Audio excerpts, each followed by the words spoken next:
তিনি সর্বপ্রথম বাংলাদেশে আওয়ামী লীগকে সাধারণ ক্ষমা ঘোষণা করেছেন।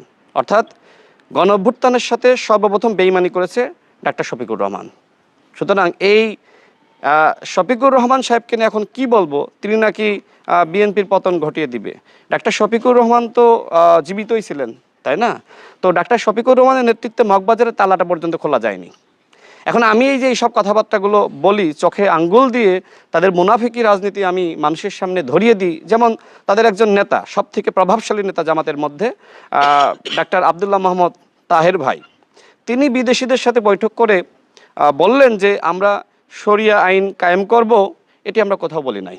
এমনকি তাদের নির্বাচনী ইস্তেহারে কোথাও উল্লেখ করা নাই যে তারা ক্ষমতায় গেলে শরিয়া আইন কায়েম করবে। এই মুনাফিক রাজনৈতিক দল এখন জাতীয় সংসদে প্রতিদিন মানুষকে আইওয়াশ করার জন্য বলছে যে আমরা কোরআনের আইন চাই, আল্লাহর আইন চাই, শরিয়া আইন চাই।